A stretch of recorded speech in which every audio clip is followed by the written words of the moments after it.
네, 이제 평안으로 인사하겠습니다. 주님의 평안 여러분과 함께. 네, 옆 사람과도 인사하겠습니다. 부드럽고 따뜻한 사람이 됩시다. 겸손한 사람이 됩시다.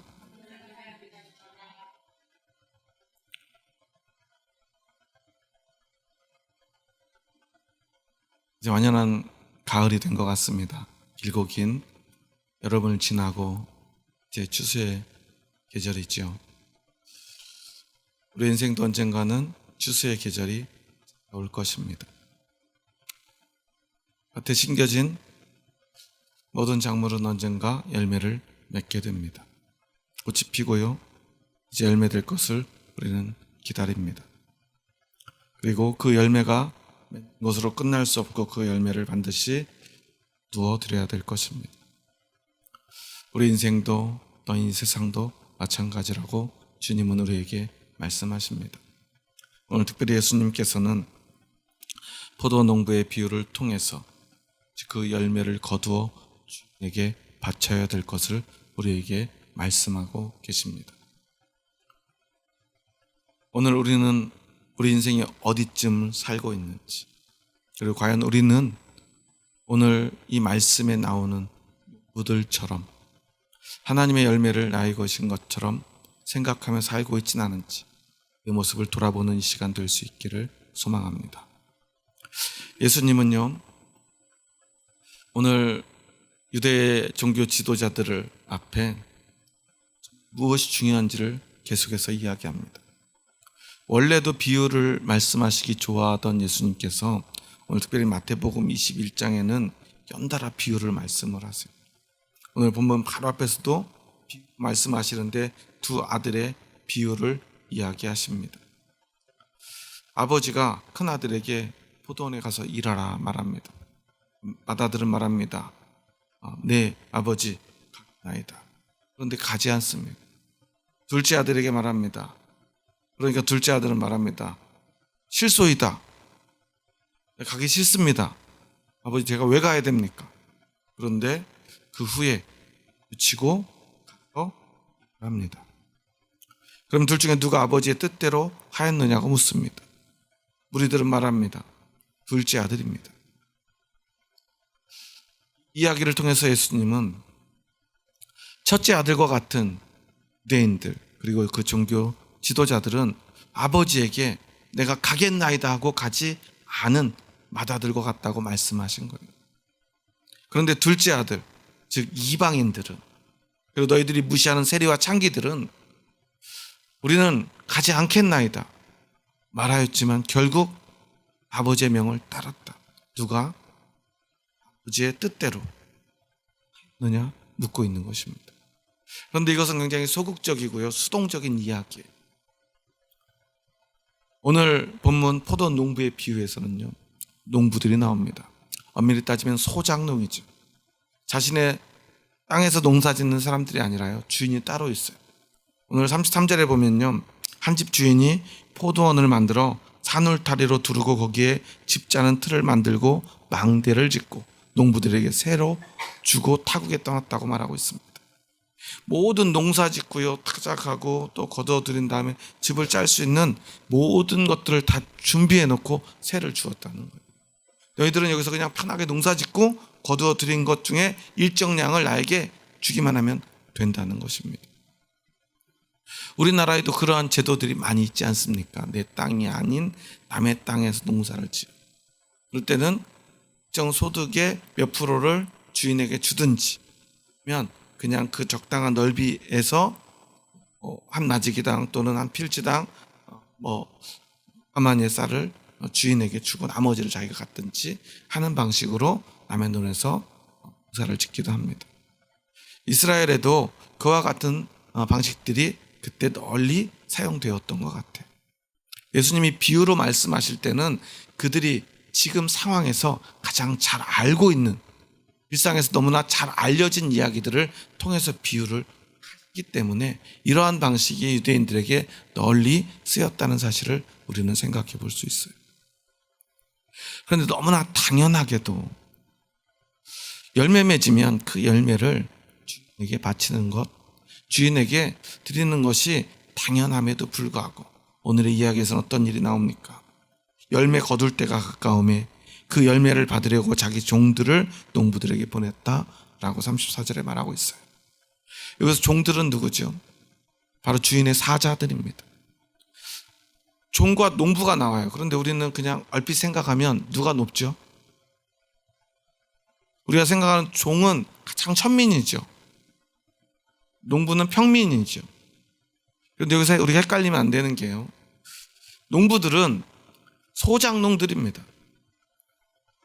주인이 아니라는 거예요.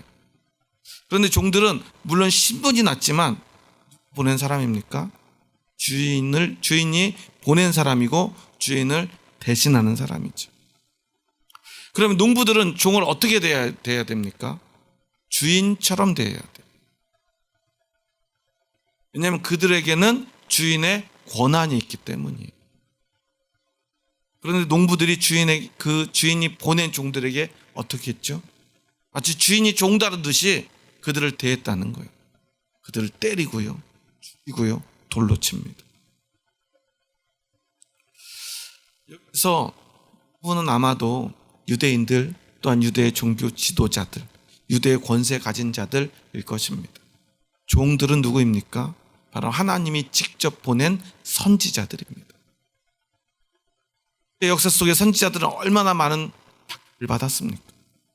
어떤 선지자는요, 호부로 몸을 반으로 잘라서 죽이는 그런 끔찍한 만행에 되기도 하고요, 돌로 쳐 죽이는 일은 너무나 흔한 일이었어요.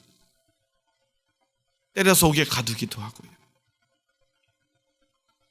우리가 잘 아는 위대한 선지자 엘리야는 어떻습니까? 죽음이 두려워가지고 한없이 도망다니다가 너무 기운이 빠져서 한 나무 그늘에 누워가지고 하나님 차라리 나를 죽여주세요, 이런 고백을 하잖아요. 오죽했으면 그랬겠습니까? 얼마나 두려웠으면 그랬겠습니까? 엘리야는 날마다 하나님을 위해서 자신의 삶을 다 드렸지만 그 앞에 놓여있는 것은 언제나 생명의 위협뿐이었어요. 물론 우리의 머릿속에는 불꽃을 타고 하늘을 올라간 그의 영광스러운 모습만 남아있지만 그의 평생의 삶은 어땠습니까? 늘 도망자 신세였습니다. 그가 하나님을 위해 다 드렸지만, 하나님을 위해서 모든 시간을 드렸지만, 그게 하나님이 주신 것은요, 기껏 그리 시냇가에서 까마귀가 가져다주는 먹이, 빵과 물을 마시며 그저 연명하는 인생이었고, 거기서 겨우 벗어나나 싶으니까요, 가난한, 이제 이거 빵 한 조각 먹고 죽어야 되겠다고 싶은 그 가난한 과부에게 빌붙어서 과부에게서 얻어먹으라는 말씀이었어요. 그리고 나니까 이제 또한 아합과 맞서 싸우라고 합니다. 겨우 싸움에서 승리하고 나니까요, 자신을 죽이려는 왕의 군대가 자신을 쫓습니다. 늘상 그런 인생이었다는 거예요. 예레미야는 어떻습니까? 늘 이스라엘을 위해서 눈물로 기도하지 않습니까? 하지만 그 인생은 고달프고 고달플 뿐입니다. 그들이 능력이 없어서 그랬겠습니까? 그들이 뭔가 신앙이 부족해서 실패하고 쫓겨다녔겠습니까? 그런데 우리는 생각합니다. 신앙생활 하면서요, 어떤 사람이 신앙생활을 잘한다고 생각하죠? 여러분들이 생각할 때 어떤 목사님이 훌륭한 목사님이죠? 목회를 하려면 좀 큰 교회에서 할 수 있는 능력이 있어야, 개척을 했으면 건물도 번듯하게 지어야 좀 능력 있고 훌륭한 목사님이라는 생각이 우리의 머릿속에 있지 않습니까? 분들만의 생각일까요? 목사님들도 똑같이 생각해요. 목사님들이 많이 모인 곳에 가면요, 늘상 하는 얘기가 어떤 얘기일까요? 우리가 예수님의 십자가를 붙들고 정말 목숨을 바쳐서 열심히 살아야 되는데 내가 아직도 목숨을 못 바치고 있다는 그런 신앙의 고백일까요? 오늘 교회 보니까 이번에 건물을 지었던데 정말 잘 지어놨더라, 정말 의리의리하게 지어놨더라, 별로 잘하는 것 같지도 않은데 어떻게 저렇게 했는지 모르겠다, 어떻게 한 거야? 입니다. 돈 많은 장로님이 지어주셨대, 야 부러워 죽겠다, 이런 얘기들을 하시더라고요. 한 목사님 저한테 그런 얘기를 해요. 신대원 다닐 때 정말 별 볼 일 없고 말도 잘 못하고 저런 애가 목회할 수 있을까? 싶어가지고 늘상 친구들이 불쌍하게 생각했는데, 그래가지고 남들 다 큰 교회 청빙 받아갈 때 청빙도 못 받아가지고 원서만 쓰면 떨어져가지고 저기 뭐 대구 어디에서 개척한다고 그러는데 저게나 제대로 하겠나 싶대요. 그런데 아니나 다를까 하는 족족 망하더래요. 친구들이 그냥 불쌍해서 그렇게 기도해주고 도와주고 그랬대. 근데 어느 날 서울로 올라오더니 막 열심히 뭐 한다는 소리가 들려서 쟤 또 망했겠구나 싶었는데 갑자기 교회가 막 부흥되더래요. 막 주변이 막 개발되고 뭐 새벽 예배에 막 몇천 명씩 온다는 소리가 막 들리더래요. 그래서 가봤더니 막 교회가 부흥돼 있더래요. 응성교회 김삼환 목사님 얘기예요.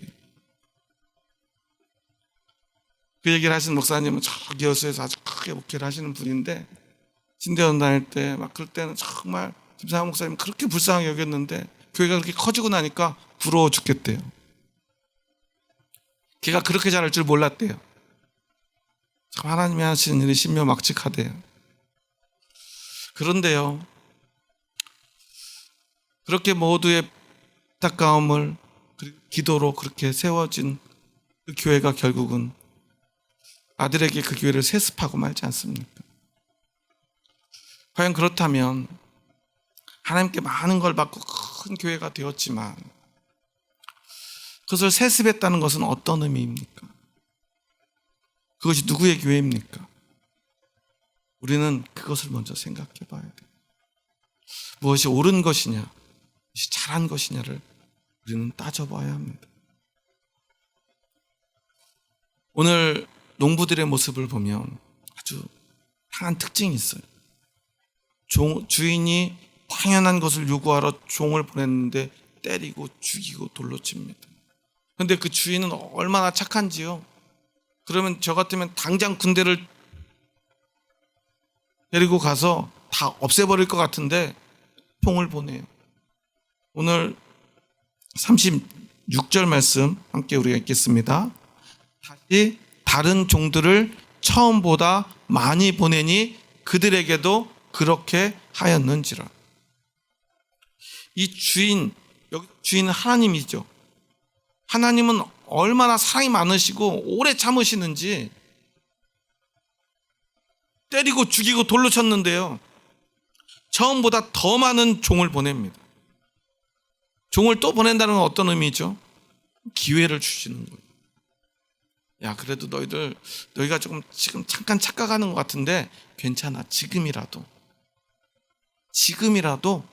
생각을 돌이키고 내가 보낸 종들의 이야기를 듣는다면 내가 참아줄게 라고 주인은 말하고 있는 거예요. 이 오래 참으시는 이 사랑을 우리는 기억해야 합니다. 그런데도 이 농부들은 어떻습니까? 그들 모두를 또한 그렇게 돌로 치고요, 죽이고 때립니다. 그러니까 이번에 주인은 말합니다. 우리 37절 말씀 함께 읽습니다. 후에 자기 아들을 보내며 이르되 그들이 내 아들은 존대하리라 하였더니. 아들까지 보내. 그래, 얘네들이 종들이다 보니까 지금 뭔가 착각하는 걸 거야. 내 아들은 나처럼 생각하겠지. 그런데 농부들은 어떻게 하지요? 38절 39절의 말씀입니다.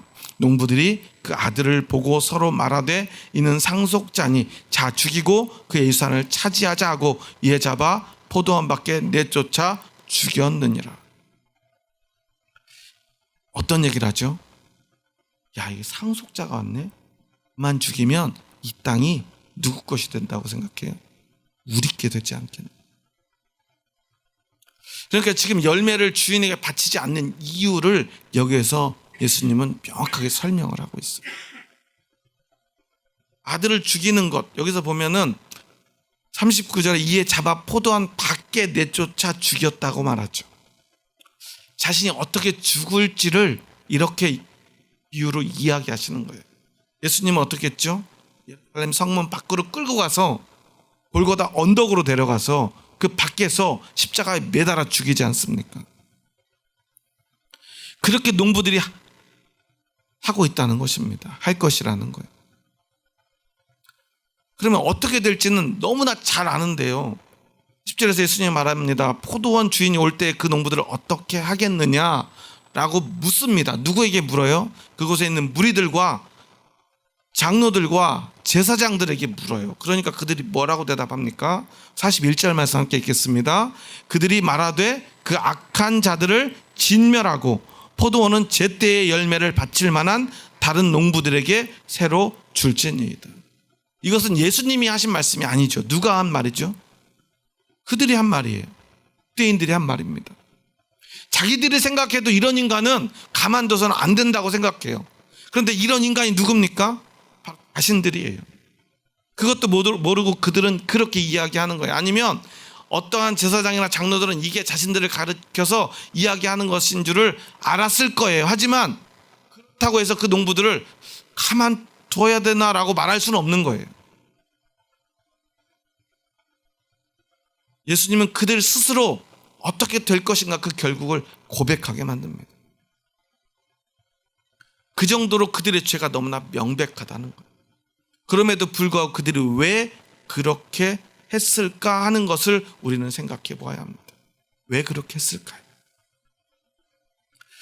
누가 봐도요, 그 땅은 누구 거죠? 주인의 것입니다. 종을 죽이든 아들을 죽이든 그것이 자신의 것이 될 수 있습니까? 없습니까? 그럴 수 없어요. 그것은 도둑질하는 것이고요. 혹시 도둑질해서 자신들이 일정 기간 가지고 있다 할지라도 결국 그것은 빼앗길 수밖에 없지 않습니까? 재판을 하든 전쟁을 하든 주인은 반드시 그 땅을 가져갈 거예요. 법적인 주인이 있기 때문에 그렇습니다. 그런데 착각 안 나는 거예요. 열매가 자신의 것이라고 생각을 했던 거예요. 이 땅이 자신의 것이라고 생각했던 거예요. 그래서 그들은 그렇게 했던 것입니다. 너무나 누구나 다 아는 상식. 그런데 농부들은 그 상식을 저버립니다. 왜냐하면 자신의 것이라고 생각했기 때문에. 그 자리에서 열매를 수확하고 보니까요, 열매가 너무 풍성합니다. 너무 풍요롭습니다. 열매가 너무 달콤합니다. 이것을 빼앗기기 싫어졌던 거예요. 자신의 거라고 생각하는 순간에 어쩔 수 없었던 것입니다. 앞서서 제가 명성교회 얘기를 했는데요. 저희 총회는 지금 계속해서 이 명성교회 문제로 골머리를 앓고 있어요. 왜냐하면 누가 봐도 명백하게 불법인데요, 명백하게 불신앙적인데요, 그 교회가 너무 큽니다. 너무 힘이 있어요. 너무 돈이 있어요. 그러니 그 앞에서 많은 사람들이 고민을 합니다. 아니, 그 목사님이 그렇게 10만 명 정도 되는 교회를 세우는데 그 사람이 세웠겠느냐? 누가 세워요? 여러분, 교회는 누가 세웁니까? 하나님이 세웠을 텐데. 그러면 10만 명 정도 교회를 일군 목사님이 이것이 옳다라고 말하고요, 한 10명 정도 교회를 일군 목사님이 그건 틀렸다고 말합니다. 그러면 여러분이라면 누구 말을 들을 것 같습니까? 대부분의 사람들이 10만 명의 교회를 일군 목사님의 말이 옳다고 생각한다는 거예요. 왜 그러냐면 우리 눈에 그 열매가 보이기 때문이니까. 열매가 보이기 때문이니까. 아니, 저 열매를 봐라. 결과를 봐라. 누가 옳겠느냐. 자기들이 잘 못하니까 괜히 셈이 나서, 자기들도 저 정도 교회가 되면은 분명히 그렇게 할 텐데 하나님이 세우신 교회를 무너뜨릴 수는 없지 않는가 이야기한다는 거예요. 그래서요, 아무리 성경을 봐도, 우리의 신앙의 고백으로 봐도 이건 잘못되었다라고 수많은 목사님들이 참 신앙의 길이 무엇인가를 아무리 외쳐도요, 힘 있는 교회들이요, 힘 있는 목사님들이요, 그래서 가로막고 섭니다. 하나님이 주신 교회에 대해서 왜 당신들이 이래라 저래라 하느냐고 말이죠. 분명히 불법인데도요, 그것을 편법을 써서 합법으로 바꿔가지고 그 불법을 합법으로 바꿔줍니다.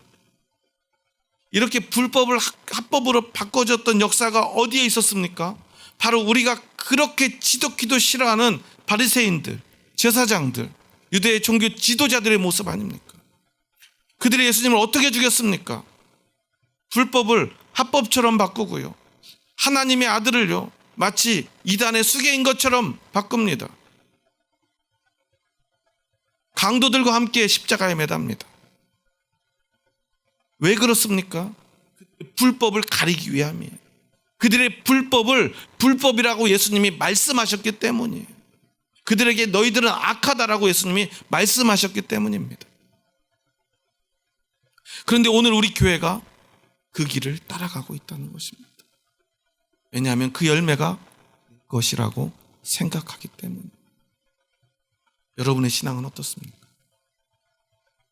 교회에서도 보면요, 항상 교회 안에서 문제는 누가 일으키죠? 새신자가 교회에 문제 일으켜가지고 교회를 무너뜨리는 거 여러분 혹시 보신 적 있습니까? 교회에 제일 많이 문제 일으키는 사람은 누굴까요? 목사님이에요. 왜 그럴까요? 목사님들은 많이 배웠잖아요. 교회에 대해 잘 알잖아요. 앞에 서잖아요. 권한을 가졌잖아요. 오늘 우리 운영위원들이 찬양을 했는데요, 운영위원장은 누가 해요? 연세 있으시고 저보다 똑똑한 장로님이 계시지만 어쩔 수 없이 제가 운영위원장을 맡아요. 당회를 하면 당회장은 누가 맡습니까? 똑똑한 사람이 맡는 게 아니죠. 아무리 무능해도 목사가 당회장을 맡아요. 직회장은 누가 합니까? 목사가 하죠. 공동의회 회장은 누구입니까? 담임 목사입니다. 너무나 많은 권한을 가지고 있어요. 너무나 잘 알고 있어요. 모든 걸 자기 마음대로 할 수 있는 그 권한이 언제든 자신에게 있습니다. 그래서 그 모든 것이 자신의 것이라 착각하는 순간이 온다는 거예요. 권한을 많이 가지고 있지 않은 분들은요, 이제도 일으킬 수 없어요. 이제 교회 온 지 얼마 안 되신 분들은 이게 뭐가 잘못된 것 같은데 하도 말하지 않아요.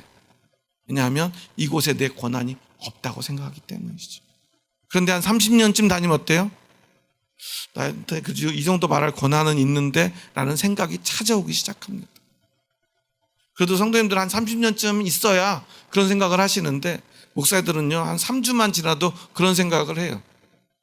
내가 여기 담임으로 청빙받았는데, 아니면 내가 개척했는데 감히 내 말을 안 들어? 이런 생각을 한다는 거예요. 열매가 자신의 거라고, 이 땅이, 이 교회가 내 것이라고 생각을 하기 시작하는 그 모든 순간, 그것은 바로 우리가 이 소작농이 되는 순간입니다. 주인을 거스르고요, 열매를 자신이 가로채는 순간이 찾아온다는 것입니다. 그때 우리는 기억해야 합니다. 이것이 내 것이 아님을 말이죠. 이번 아시안 게임을 보신 분들은 참 제일 안타까운 순간이 있었죠. 스케이트 대회에서 남자 단체전을 하는데요, 어떤 일이 벌어졌죠? 은메달을 따냈어요. 온 국민이 분노했어요. 왜 그러죠? 정말 죽을 힘을 다해서 뛰어가지고 이제 결승선을 코앞에 두고 있는데, 결승선 앞에서 이제 이겼다고 두 손을 번쩍 들었는데, 그 사이에 뒤에 따라오던 대만 선수가 죽을 힘을 다해서 다리를 뻗었는데요, 당연히 한국이 우승한 줄 알았고 막 태극기도 막 흔들고 막 이러고 있는데, 갑자기 한국이 2등을 했다는 거예요. 겨우 0.01초 차이로요. 100분의 1초 차이로. 뒤에서 죽을 힘을 다해 다리를 뻗은 그 선수가 정말 1cm 앞서 있더라고요. 그렇게 지고 나니까 너무 허탈한 거예요. 이미 금메달은 내 거라고 생각했기 때문에 그는 그 금메달을 놓쳐버렸어요. 그런데요, 어제였던가요? 그 어린 그 배드민턴 선수가 결승전에서 다리를 쫄룩쫄룩하고요, 막 다리 힘이 풀려가지고 공을 쫓아가다가 몸을 삐끗했는데요, 주저앉을 법도 한데 그 균형을 막 어거지로 잡고 받아내고 또 받아내고, 상대 선수는 그렇게 공을 쳐대는데 그걸 기어이 받아내고, 마지막에 정말 끝났다 싶은 순간에 몸을 날려서 넘어지면서 공을 넘깁니다.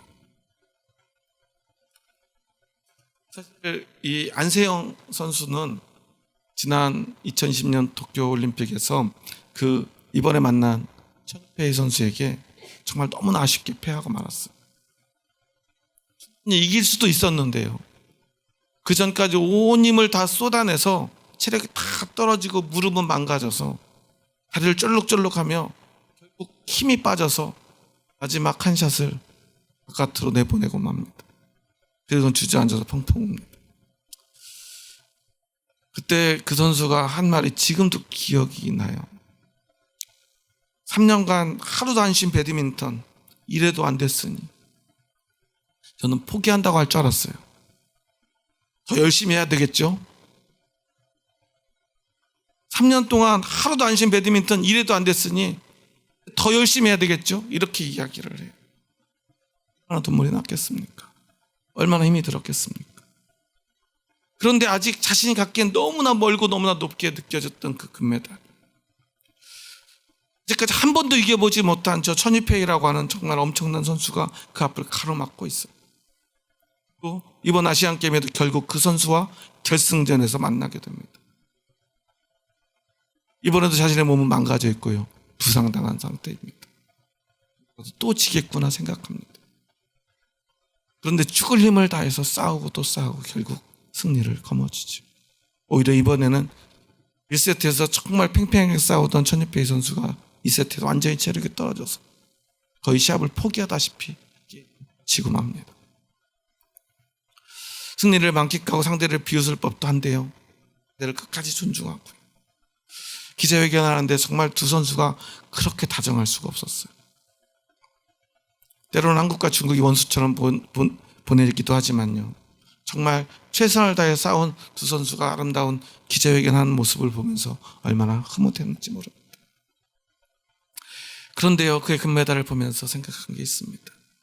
만약에 그녀가 당연히 이 금메달은 내 것이라고 생각했더라면 과연 그 금메달을 탈 수 있었을까? 그러지 못했을지도 모릅니다. 우리 인생에서, 아니 우리 신앙에서 가장 중요한 것은 무엇입니까? 여러분, 오늘 이 황금 같은 주일 아침에 주님 앞에 나와 예배드리는 여러분, 이곳에 나온 이유가 무엇입니까? 그런요, 내일까지 쉬니까 다들 지금 어디가 있죠? 산으로, 들로, 바다로. 돈 없는 분들은 그런 곳에 가고요. 돈 많은 분들은 어디 갔을까요? 비행기 타고 해외로 여행 가는 이 좋은 날, 이 우리 인생의 황금 같은 시간에 여러분은 이곳에 나와서 예배를 드립니다. 왜입니까? 우리가 어떠한 일이 있어도 하나님 나라에 가야 하기 때문 아닙니까? 하나님 나라를 차지해야 되기 때문이 아닙니까? 하나님께 그 하나님의 나라를 받아야 하기 때문에, 하나님 나라의 백성이 되어야 되기 때문에 우리는 오늘도 멈추지 않고 이곳에 나오지 않았습니까? 그런데요, 우리가 아무리 열심히 농사를 짓고요, 아무리 최선을 다해서 많은 열매를 맺었다 할지라도 그것을 주인에게 바치지 않으면 그 땅은, 그 나라는 그 우리의 것이 될 수 없다는 사실입니다. 우리는 기억해야 합니다. 많은 열매를 맺는 것이 중요한 것이 아니라 그 열매를 누구에게 드릴 것인가, 누구를 위해 열매를 맺을 것인가 하는 것이 중요하다는 사실입니다. 저는요, 신대원 시절에 김상환 목사님이 와서 하신 얘기를 잊을 수가 없어요. 나는 결코 총회장에 출마하지 않겠다. 나는 목회에만 전념하겠다. 이 교회는 하나님이 나에게 주신 선물이다. 내가 정말 그렇게 실패하고 실패했을 때, 내가 너무나 무능해서 그렇게 실패할 때 포기하지 않고 하나님께 나의 삶을 드렸더니 하나님이 이렇게 큰 교회를 허락하셨다. 그래서 하나님을 위해서 이 모든 삶을 드리겠다고 그랬어요. 교회를 세습하는 일도 없을 거라고 그랬습니다. 저희들은 외쳤습니다. 약속해달라고. 약속하겠다고 그랬습니다. 근데 얼마 지나지 않아서 총회장에 출마했어요. 저희들은 분노했습니다. 왜 약속을 지키지 않느냐고 따져 물었어요. 그랬더니 이렇게 말하더라고요. 나는 원하지 않지만 교회가, 총회가 나를 원하기 때문에 내가 그것을 하는 거라고 그러더라고요. 그리고 또 얼마 지나지 않아서 습을 하겠다고 선포하더라고요. 사실 편법적인 세습을 이미 한 상태였어요. 거기 하나에다가 아들에게 교회를 개척해 줬어요. 우리가 생각하는 개척이 아니에요. 시작할 때부터 수천 명, 수만 명이 있었습니다. 커다란 건물을 지어주고. 그것도 잘못이지만 그래도 교회를 세습해 주지 않은 것에 저희는 안도했었어요. 그런데요, 결국 그 아들을 불러내서 그 교회를 세습해 주고 말더라. 저는 아무리 생각해도 이해할 수가 없었어요. 그게요, 생계가 어려운 목회자들이 얼마나 많습니까? 제가 노예에서 일을 하면서 그러면 저도 어려운데 개척교회, 미자립교회를 돕는 국내선교부에서 일하도록 해서 그 서기를 맡으면서 일을 하는데 어려운 교회들이 얼마나 많은지, 적어도 70%, 80%, 많게는 90%의 교회가요, 미자립 상태로 목회를 해나가고 있습니다. 사례비는커녕요, 밖에 나가서 목사님이 일해서 교회 월세를 내고 있는 교회들이 얼마나 많은지 몰라요. 은퇴 후에 퇴직금이 나요. 연금 같은 건 상상도 못하는 목사님들이 얼마나 많습니까? 김상환 목사님이 퇴직하고 세습 안 하면 굶어 죽을까요? 얼마나 많은 퇴직금을 받았겠습니까? 그 정도면 충분하지 않습니까? 노력에 대한 보상이라 하더라도 충분하지 않습니까? 그런데 왜 그렇게 할까요? 이유는 간단합니다.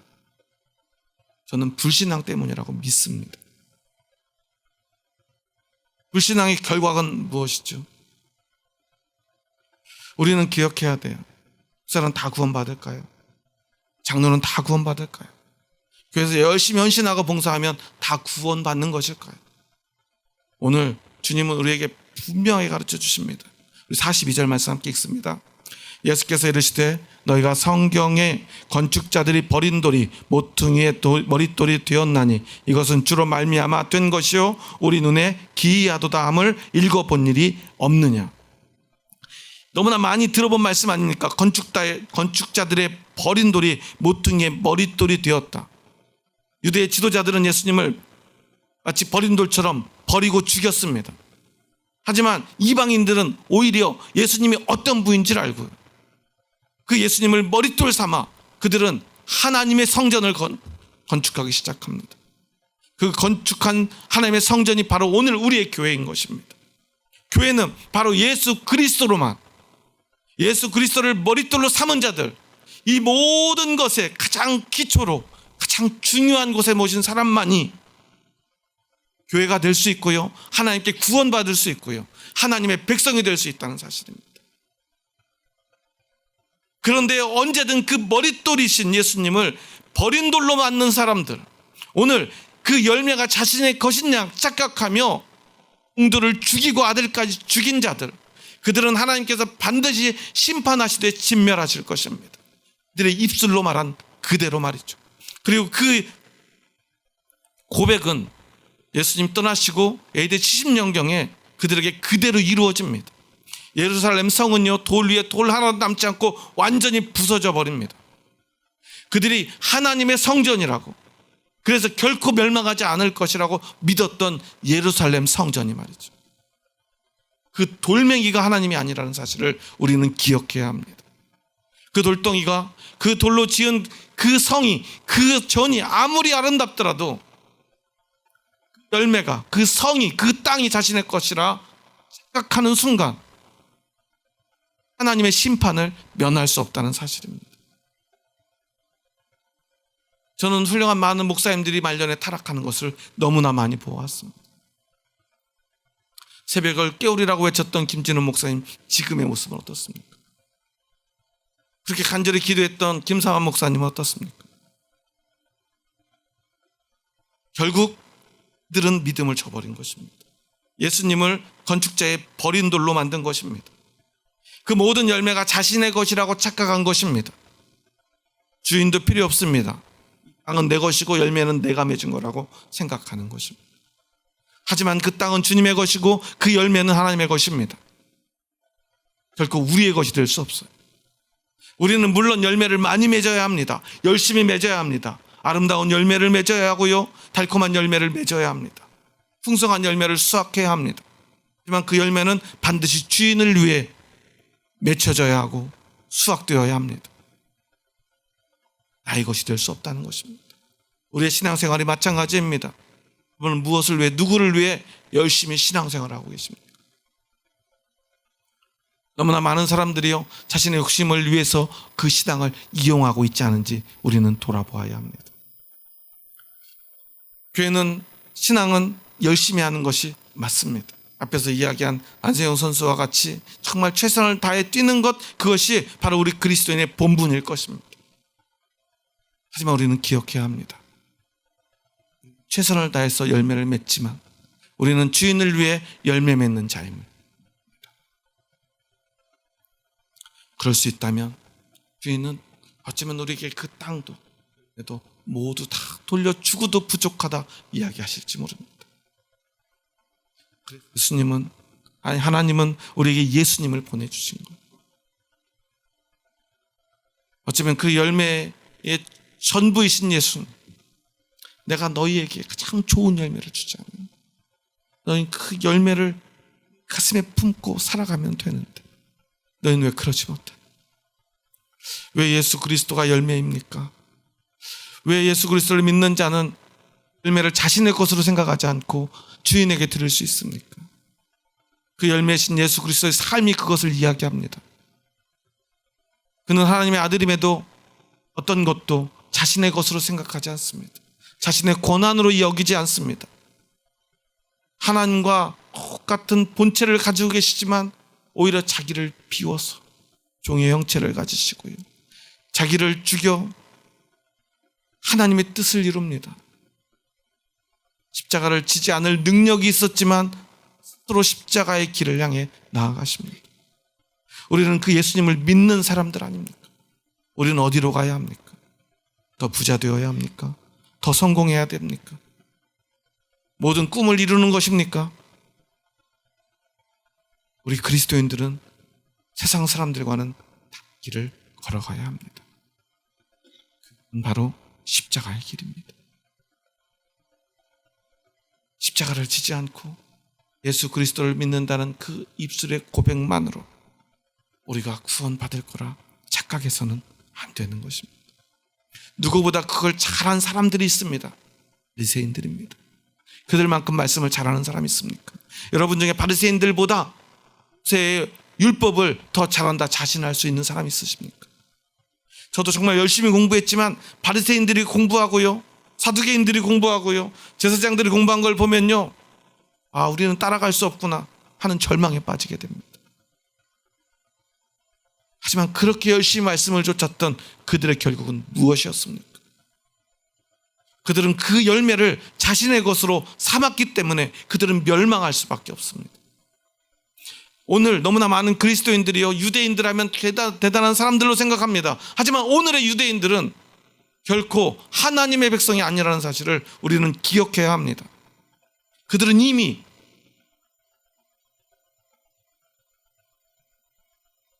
모퉁이 돌이신 예수님을 돌로 삼은 사람들이, 모든 열매는 자신의 것이라고 고백하며 지금도 주님의 종들을 죽이는 사람들입니다. 오늘 그 권한은, 그 권리는 저와 여러분에게 주어졌습니다. 그런데 우리는 기억해야 합니다.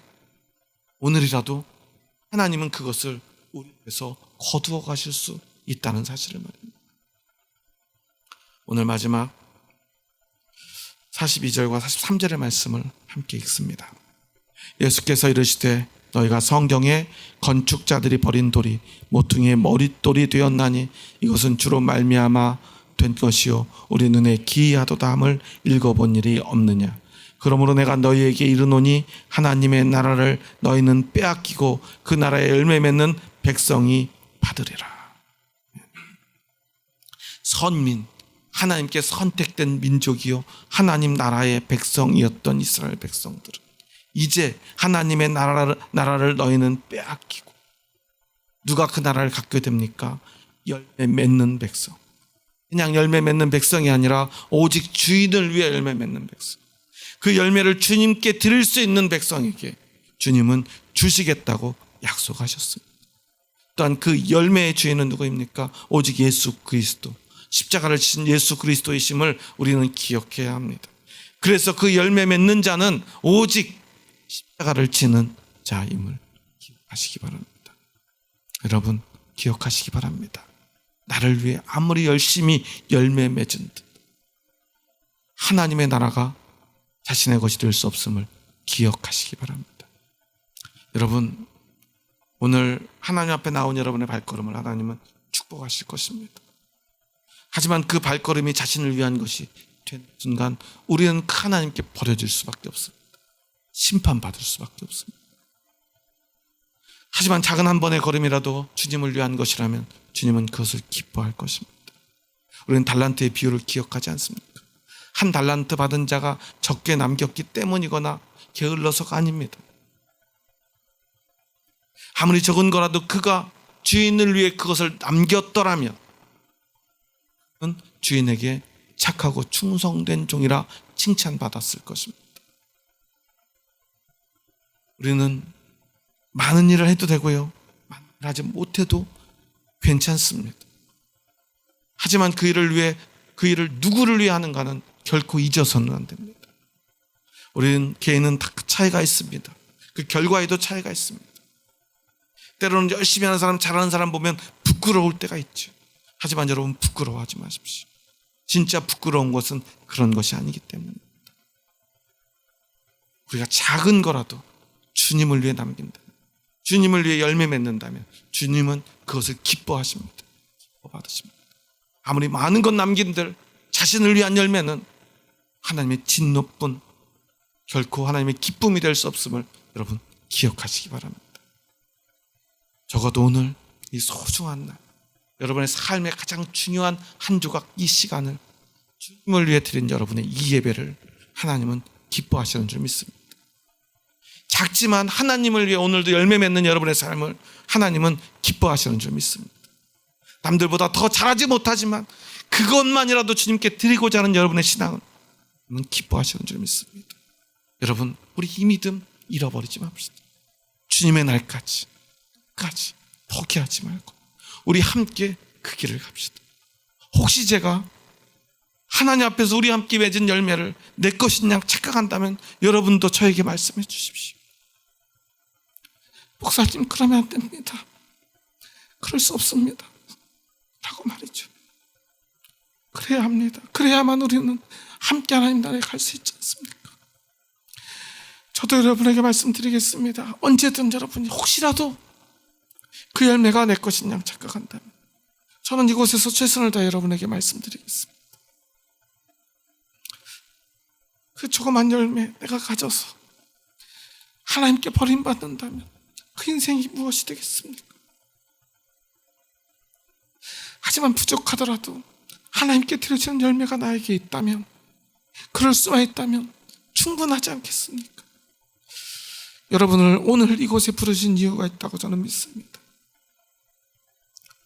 하나님이 여러분의 영혼을, 여러분의 삶의 여러분의 열매를 받기 원하시기 때문입니다.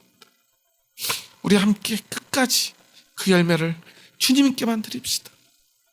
끝까지 함께 손잡고 주님께 나아갑시다. 그리고 기필코 하나님 나라의 백성이 되어 하나님 나라에서 우리 함께 기쁨으로 찬양했으면 좋겠습니다. 오늘 우리 운영 위원들과 함께 정말 부족하지만 기쁨으로 사랑을 노래했습니다. 우리가 왜 이렇게 열심을 다해서 최선을 다해 찬양합니까? 우리가 이 모습 이대로 하나님 나라에서 함께 찬양해야 되기 때문입니다. 여러분, 우리 그 축복을, 그 놀라운 기적을 함께 맛볼 수 있기를 주님의 이름으로 축원합니다. 이제 우리 함께 마지막으로 인사하고 믿음으로 고백하고 오늘 말씀을 마치겠습니다. 우리 옆 사람 보면서 이렇게 한번 인사해 볼까요? 옆 사람 보면서, 얼굴 보면서 고백해 보겠습니다. 하나님 것을 내 것이라고 착각하지 맙시다. 주인을 위해 열매 맺는 삶을 삽시다. 당신은 꼭 하나님 나라를 받을 것입니다. 여러분 그렇게 정말 보이시나요? 열매 잘 맺게 생기셨나요? 네, 그러한 소중한 내 형제 자매들, 믿음의 가족들을 주님의 사랑으로 사랑한다고 한번 마지막으로 고백하고 말씀을 마치겠습니다. 옆 사람 보면서 주의 사랑으로 사랑합니다. 당신은 너무나 소중한 사람입니다. 소중한 사람들과 손잡고 함께 우리 하나님의 나라를 향해 달려갑시다. 너무 미리 손들지 말고요, 끝까지 달려갑시다. 기도하겠습니다. 하나님 감사합니다. 저희 부족하고 연약한 자들 사랑하셔서 저희들을 하나님의 백성 삼아 주시니 감사합니다. 결코 하나님의 나라를 소유할 수 없었던 우리들에게 이제 열매 맺는 자들을 통하여 하나님의 나라를 세우겠노라 말씀하여 주시고 그렇게 교회 세우시고 우리로 교회되게 하여 주시니 감사합니다. 이제 우리는 열매 맺는 자임을 기억하게 하여 주시옵소서. 하지만 그 열매가 나의 것이 아님도 기억하게 하여 주시옵소서. 오직 나를 위해서가 아니라 하나님을 위해 열매 맺는, 최선을 다해 열매 맺는 우리의 남은 삶이 되게 하여 주시옵소서. 그리고 때로 어떤 열매가 너무나 크고 아름다워도 그것이 내 것이 아님을 언제나 기억하게 하시고 끝까지 기억하게 하여 주시옵소서. 그리고 주님의 길 따라 십자가를 치며 아무리 외로워도 아무리 괴로워도 주님 붙들고 끝까지 주님의 일을 감당하는 하나님의 백성 되게 하여 주시옵소서. 그리고 그렇게 충성한 우리들에게 반드시 하나님의 나라를 주신다고 약속하셨사오니 우리에게 그 나라를 법으로 주시옵소서. 그리고 우리는 오직 그 나라만을 향해 달려가겠사오니 우리의 모든 믿음을 고백을 받아 주시옵소서. 예수님의 이름으로 기도합니다. 아멘.